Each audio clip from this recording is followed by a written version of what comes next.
The 3D platformer is quintessentially Nintendo. As famous as games like Crash Bandicoot, Spyro, and Astrobot are, they all live in the shadow of, and often owe a debt of gratitude to, Nintendo. However, since launching the genre to mass popularity with Super Mario 64 back in 1996, the realm of 3 dimensions isn't one Nintendo returns to a whole lot. A 3D platformer featuring a Nintendo character is a special, rare thing. They're games that showcase the very best the company and the industry has to offer. A massive pool of creative ideas, collected and refined over years of development that can go on to define an entire console's identity. July 2025 will go down as a special month in Nintendo history because we are finally getting another addition to the company's small but mighty 3D platforming library, Donkey Kong Bananza. It'll slot into a collection that contains some of the most celebrated games in Nintendo history, as well as a couple of rare misses. Now's a great time to look back at these games and analyze which ones still feel great to control and which have been aged out of the pantheon of Nintendo's greatest hits. Here is every Nintendo 3D platformer ranked.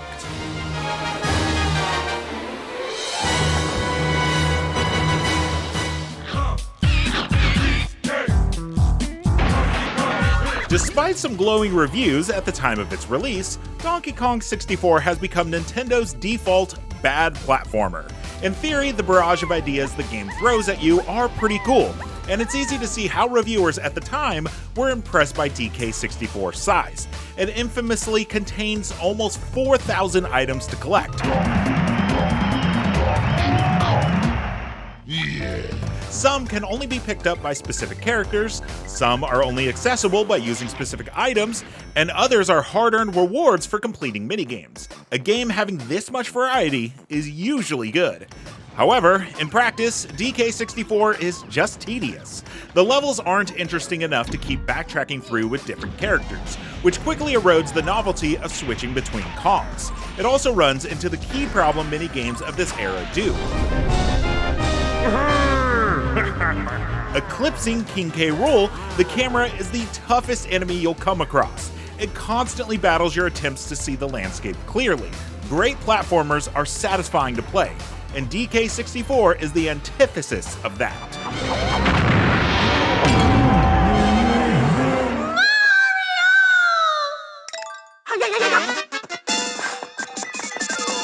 In contrast to DK64, Super Mario 3D Land is a really smooth, breezy platformer, but maybe too breezy to be memorable. Much of the satisfaction you extract from a good platformer is the result of overcoming seemingly impossible challenges. You truly do feel like a god after perfecting your timing, making the perfect jump.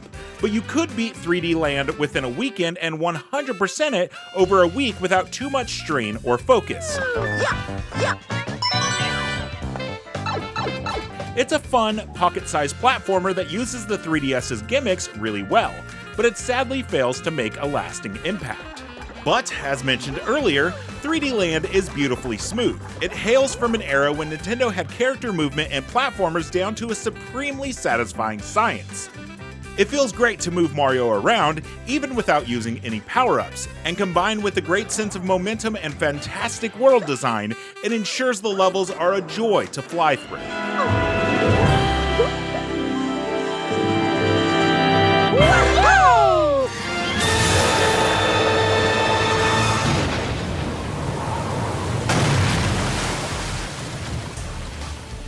Though packaged in with the Switch port of Super Mario 3D World, Bowser's Fury is far from being bonus content or even an expansion. Despite its short length, it has enough unique and fun ideas to be considered its own game.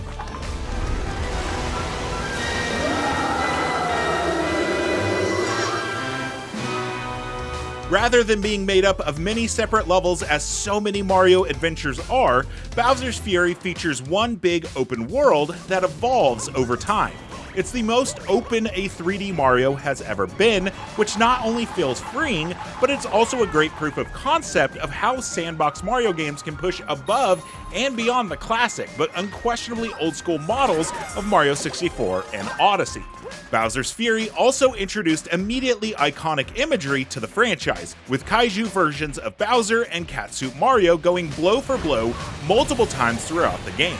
This supersized mech keeps things fresh, banks on your knowledge of the open world, which you now navigate from a very different perspective, and has a wonderful, out-of-control cool factor. It's difficult to place this one higher because, ultimately, it's not much more than a short proof of concept, but Bowser's Fury could prove to be the building blocks of Nintendo's next 3D platforming classic.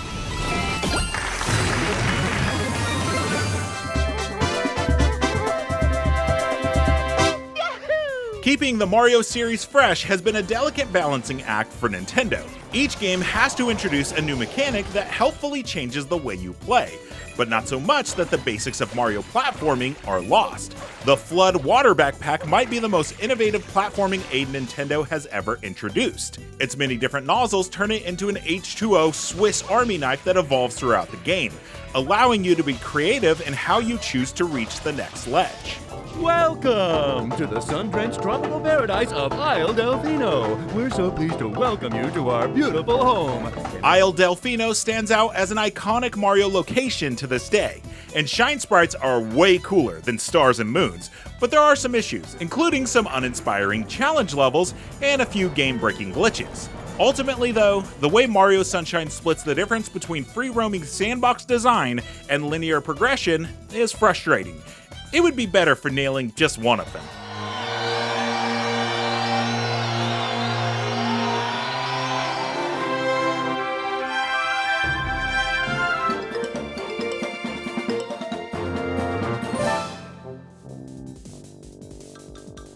It took Kirby 30 years to make the transition to 3D, but what a transition it was. Adapting the formerly 2D Pink Spheres moveset, where the whole deal is sucking in enemies and spitting projectiles, could have been a disaster. Overall, aiming is easier when you only have 2 dimensions to worry about, but developer Hal Laboratory made it work better than ever. With the ability to take on the powers of his enemies, variety has always been at Kirby's core.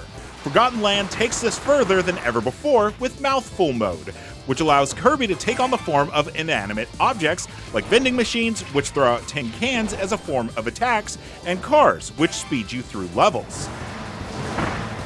Through this system, you're always being thrown new methods of traversal and combat, which can all be enhanced to bring Kirby's powers up to frightening levels.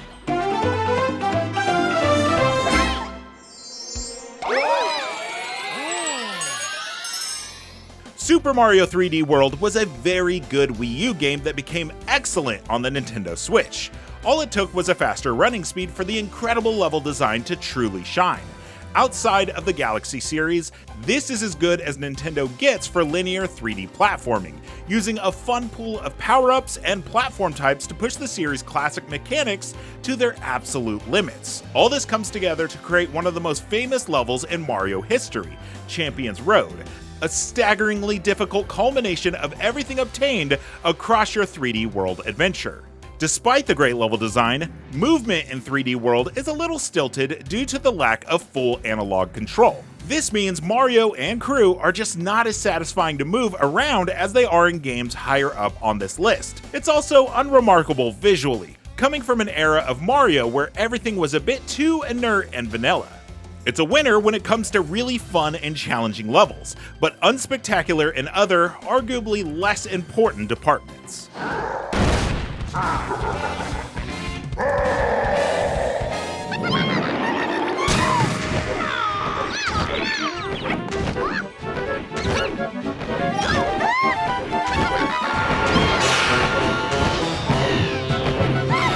Captain Toad Treasure Tracker is unique not just among Nintendo's library, but the entire 3D platforming space. Rather than focus on the satisfaction of movement, it goes all in on the satisfaction of solving puzzles. Crucially though, it never gives up its platformer credentials. Treasure Tracker is all about navigation, even if it trades precision jumps for a brain workout.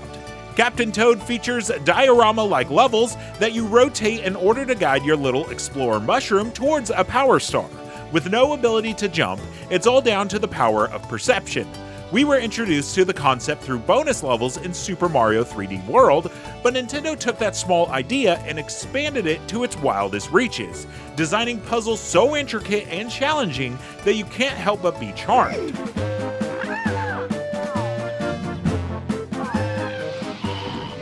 Such a feeling is only emphasized by Captain Toad's adorable presence. He's such a fun character to have at the center of a video game, and it's great that he finally got to headline a game with such its own identity.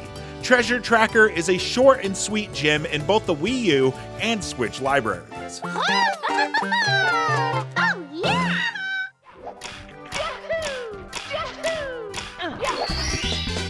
Here we go! Mario 64 being so high on this list isn't just an acknowledgement of the game that practically invented the genre, but a testament to how well it still plays. The hub world of Peach's Castle remains enchanting. The first moment you take flight never fails to raise the hairs on your arms. Accessing different worlds by jumping into paintings is still a phenomenal idea. The soundtrack is breathtaking. The level design is always reinventing itself. And right at the very core of it all is Mario's basic moveset. Run, jump, and punch has rarely felt so versatile and satisfying. You can quibble with a few aspects like the camera, which isn't always the most agreeable, though still being more usable than other 3D games of this era, and some of the now very dated visuals. But the slightly underwhelming DS remake of Mario 64, which unsuccessfully tampered with the control scheme, shows just how hard it is to improve upon perfection. Here we go! Oh!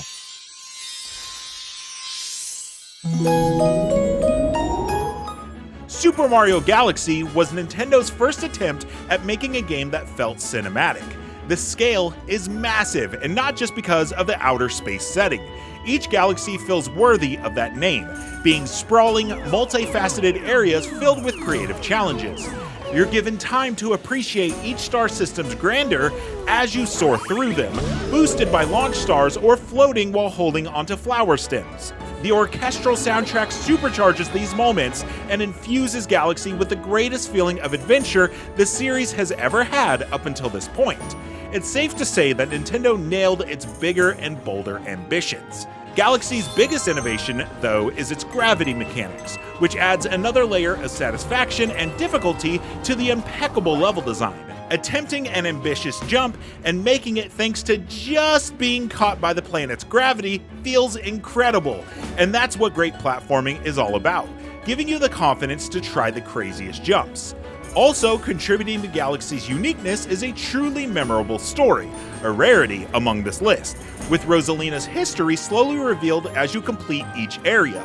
All in all, Mario Galaxy is a terrific game with a lot of seemingly unbeatable ideas. But somehow, Nintendo had more in the tank.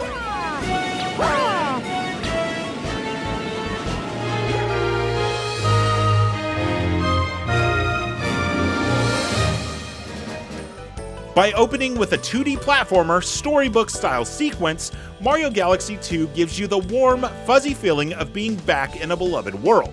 It's something Nintendo had never done in a 3D platformer before, nor has it since.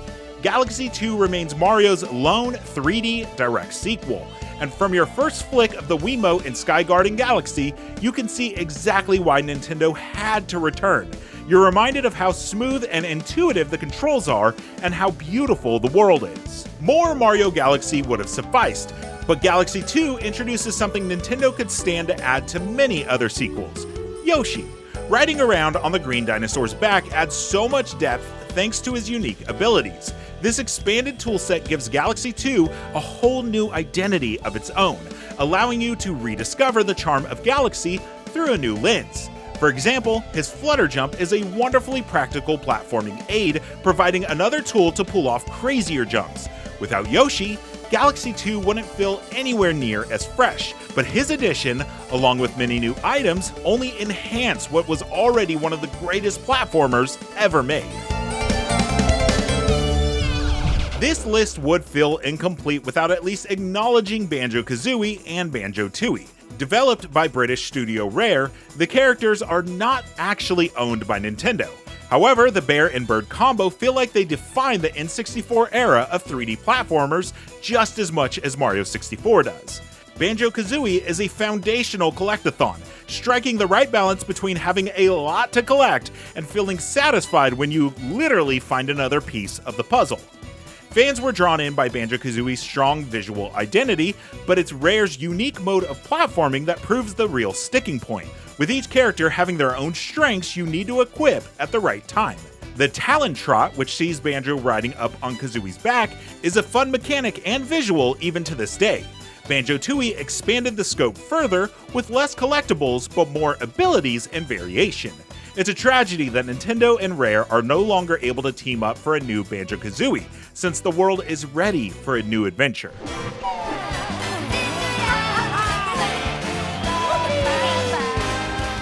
After playing Super Mario Odyssey, it's hard to go back to any of the other very, very good games in the series. It really is that strong. Mario feels incredible to control, so much that it can feel like you're cheating.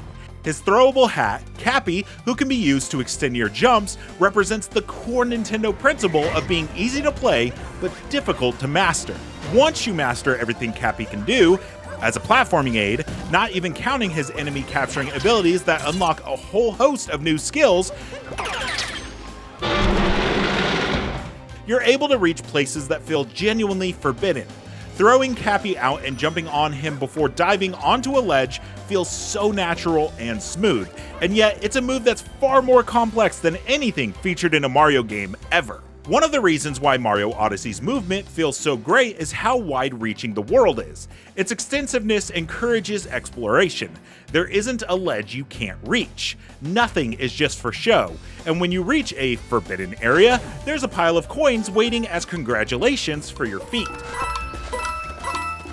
Odyssey is also a return to the old-school collectathon, and so that perfected platforming ensures each moon you collect is a dopamine hit, rather than feeling like a burden. A constantly stunning-looking adventure filled with wonderfully bonkers abilities, a banging soundtrack, and the best controls Mario has ever had, Mario Odyssey is unquestionably the best 3D platformer in Nintendo's history. Yahoo!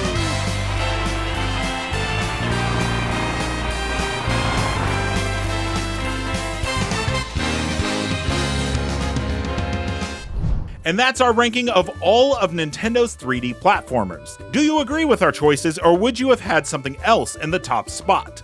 Let us know in the comments, and be sure to check out our Mario Kart ranking video, and for everything else Nintendo, stick with IGN.